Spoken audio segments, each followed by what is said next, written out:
من سەبارەت بم بابەتە قسە دەکەم بە تایبەتی کە میوانێکی بەڕێزم لەگەڵا بۆچی تا ئێستا سیستمی فدراڵی لە عێراق جێبەجێ ناکرێت و مە چه زیانێک بە داهاتووی عێراق دەگەێنێت. بەڕێز حاکم ڕزگار محەممەد ئەمین مافناس لەگەڵم دەبێت لە سلێمانیەوە. حاکم ڕزگار سپاس کە لەگەڵ کوردستان 24 لەناو فەرهەنگی تایبەت بە دەستور و یاسای دەستوری داوشەی اتحادی هاوتای فدراڵی هاتووە هیچ جیاوازەیەک لەم دووشەیەدا نییە، بەڵام دوای تێپەڕبوونی 21 ساڵ بەسەر دەرچوونی دەستوردا عێراق لە چیدا و لەکوێ فدراڵیە لە چیدا ناتوانرێت پێی بگوترێت فدراڵی. ئەهلەن وسەهلەن، سپاس بۆ ئێوە بۆ بینەران. لە ڕاستیە فیدراڵیەت چارەسەرێکی ئیداریە و سیاسیە بۆ کێشەی هەر وڵاتێک و چەند دەوڵەتێکی گرنگ لە دنیا فیدراڵین و سەرکەوتووە، تەجروبەیەکی سەرکەوتووە. فیدراڵی بە مختصەرەکەی یعنی دابشکردنی دەسەڵات و دابشکردنی سامان لە ناو میلەتێکە، شعبێکی ئەو وڵاتەیە چەند هەرێمێک دروست دەکەن و بە شێوەیەکی یەکسان دەسەڵاتەکان ئەدرێ پێیان و سامانی وڵاتەکەش تەوزیع ئەکرێت. ڕەنگە زۆر من لە حەقیقەت دوور نەکەومەوە ئەگەر بڵێم ئێمە لە عێراق جارێ هەر لە قۆناغی مجتەماعین، یعنی ڕەنگە نەبوو بین بە شعب بەگەل، چونکە محەدداتی خۆی هەیە کە ئەبێتە شعب. بەڵام بۆچی فیدراڵیەت لەگەڵ ئەوەی کە دەستور وەسیقەیەکی سیاسی ئیتیفاقی گرنگە و میلەت و حیزبەکان لەسەری کۆک بوون، ئەوانەی کە حکمەکەن و تا ئێستا هەر ئەوانە حکمەکەن. بۆچی؟ بەڕێی من عەلاقەی بەوە هەیە کە عەقلی حکومداری عێراقی بڕوای بەوە نییە هاوبەشی لە دەسەڵات و هاوبەشی لە سامانە بدرێتە هەموو گەلی عێراق بە شێوەیەکی متەساوی. ئەمە یەکێکە لەوە بڕوای عەقلی مەرکەزی چڕبوونەوەی دەسەڵات لە عاسیمە. خۆی لە ڕاستە مادە یەک لە دەستور ئەڵێ دەوڵەتێکی ئیتیحادی، بەڵام بەوازەحتر لە مادەی 116 باس لەوەکە کە عێراق نظامی حکومتیایە پێک دێ لە پایتەخت و لە هەرێمەکان و لە پارێزگا لا مەرکەزیەکان و ئیداراتی محەلی.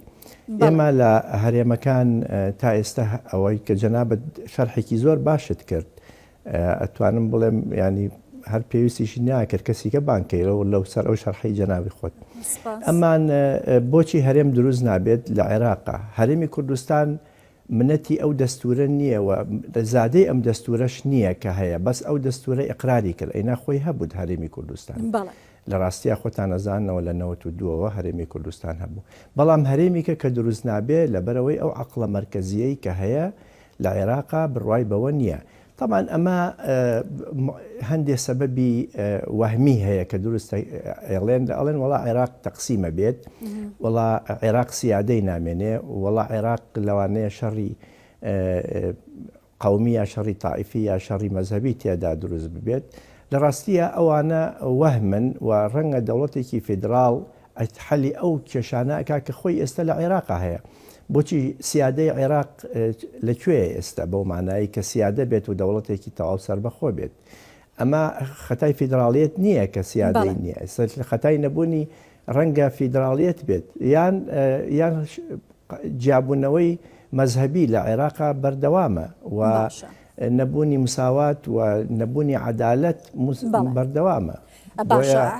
نظامی فیدراڵ ئەوان کە بڕوایان پێی نییە بەو حیجانەیە.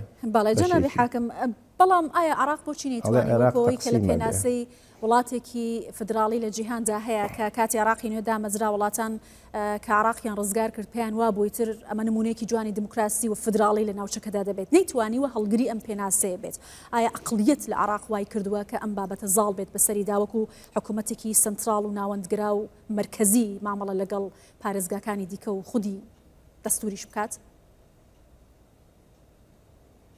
بەڵێ دەستور خۆ هەر نەسەکان و دەقەکان کافی نییە، ئەبێتۆ ڕۆشنبیری دەستوری هەبێ، ئەبێت دەستور بچێتە ناو ویژدانی خەڵکەوە، ناو ویژدانی حکومڕانەکانەوە، ئەوانەی کە دەسەڵاتیان بەدەستەوەیە. خۆ دەستور وەسیقەیەکی نووسراو بێت ئەوە زۆر بە ئاسانی ئەهێنیت و تەواوێکی، بەڵام ئەبێ ئەوەی کە معنیە بە دەستور جێبەجێی بکات و ئێمە لە عێراق تا ئێستا دەستگا دەستوریەکان نییە ئەو دەستگایانەی کە نظامی فیدراڵی جێبەجێەکات و مراقبەیەکات و پێشیەخات ئەو دەستگایانش دروست نەکراون.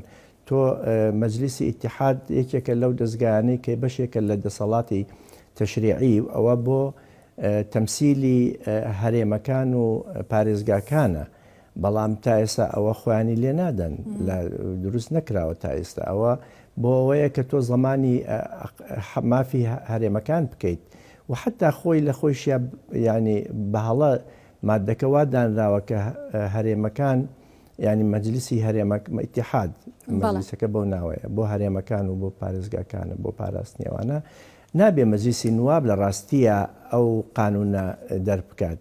ئەبێ خۆی لە ئەسڵا لە دەستورەکە دەسەڵاتەکانی و هەیکەلیەتەکەی و تەرکیبەکەی هەمووی باس بکرایە لە دەستورەکە، چونکە ئەم مەجلیسە بەقەدەر بەشێکە باڵێکە لە دەسەڵاتی تەشریعی.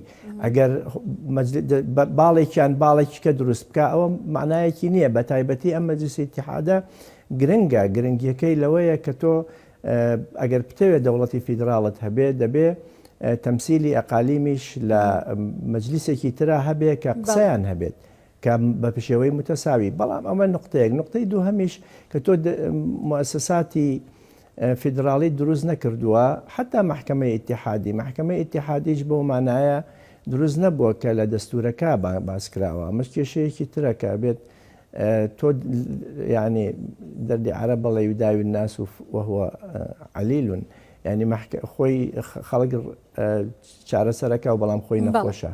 محکەمە قانونەکەی ئەو مراقبەی دەستوریەتی قوانینەکە، بەڵام قانونەکەی خۆی تا ئێستا لە هەیکەلیەتی محکەمەکە دەستوری نییە.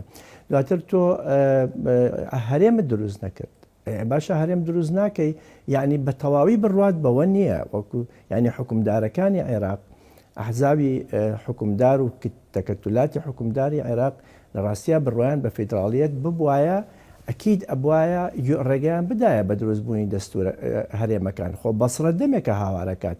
ڕاستە سونەکان لە پێشە دژی کۆی دەستورەکە بوون و دژی ئەوە بوون، بەڵام ئێستا ئەوانش گەشتونەتە ئەو قەناعەتەی کە هەرێم دروست ببێ. کەواتە ڕزگار بۆچی حکوومەتی عێراق ڕێگە بە دامەزراندنی هەرێمی نوێ نادات؟ وەکو ئاماژەتان پێکرد چەند هەوڵێکە بۆ سەلاحەدین بەسرایان پارێزگاکانی دیکە. ئەمە قڵێتی مرکزیە یا لە ناوخۆیە لە دەرەوە ڕێگە لە عێراق دەگیرێت کە ئەم بنەمایانە جێبەجێ بکات؟ خۆی هەردووکی هەیە. خۆ ئێمە ناڵم سیادەی عێراقی نوقسانە زۆر.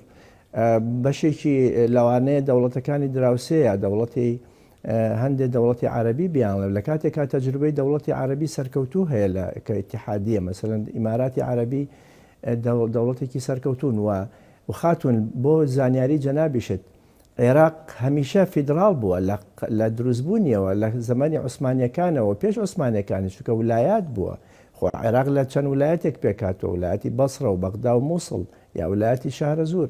ئەمانە ئەم ویلایەتانە هەرێکە حکمی کردووە، یان دەوڵەتێکی فیدراڵ بووە. ئەگەر بۆ مانایی ئێستا ناکە مانای دەستوری ئێستاکە، بەڵام لە حەقیقەتا دەوڵەتێکی مرکزی نەبووە، هەر کەسە والی خۆی هەبووە و هەر کەسە حاکمی ئیقلیمی خۆی هەبووە و ئیدارەی وڵاتەکەی خۆیان کردووە. بەڵام ئێمە ناڵێم لەوە هەمەترسن و بە ناوی پارێزگاری لە خاکی عێراقەوە ئەو حجەیە هێنە پێشەوە وڵا ئیستیقلالی عێراق تێک دەچێت لەوانەیە جیاب بێتەوە. بەڵام خۆی ئەو لە حەقەتاوان نییە.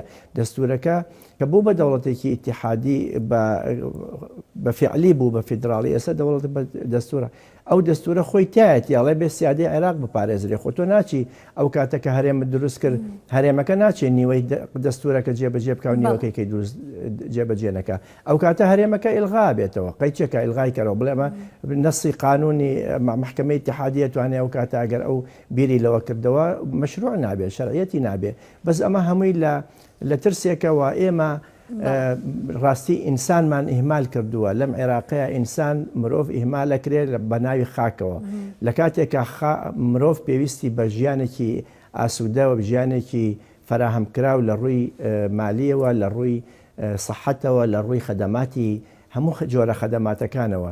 ئێستا عێراقیەکان ئیهمال کراون بەگشتی لەو ڕوانەیەوە بەڵام وڵا ئێمە با وحدەی عێراق تێک نەچێ کام وحدەی عێراق لە کاتێکا کە تۆ لە فترەیەکی زەمەنی زۆر کەمە سەدان هزار کەس کوژرا ئەمە کەی وحدەی شعب بوو. بەڵێ زۆر سپاس دەکەم بەڕێز حاکم ڕزگار ئەمەی کە هەیە ئەمەی باڵێ باڵێ فەرموو حاکم ئەمەی کە ئەمەی کە ئێستا هەیە ئێستا بە بۆچوونی من فیدراڵیەت عیلاجە بۆ یەکخستنی عێراق بۆ یەکخستنی تەوەجوهەکان بۆ پێشخستنی عێراق هەر کەسە لە هەرێمی خۆیان ئەتوانێ هەرێمی خۆی پێش بخات منافەسەیەکی شەریف دروستە بێت لە بین هەرێمەکانە کۆی ئەم هەرێمە بەهێزانەش عێراقێکی بەهێزی یەکگرتو دروست دەکەن. بەڵێ زۆر سپاس دەکەم بەڕێز حاکم ڕزگار محەممەد ئەمین مافناس لە پێچەوانەکەشی پێچەوانەکەی دەبێت. زۆر سپاس دەکەم جەنابی حاکم. سپاس بۆ ئێوەش.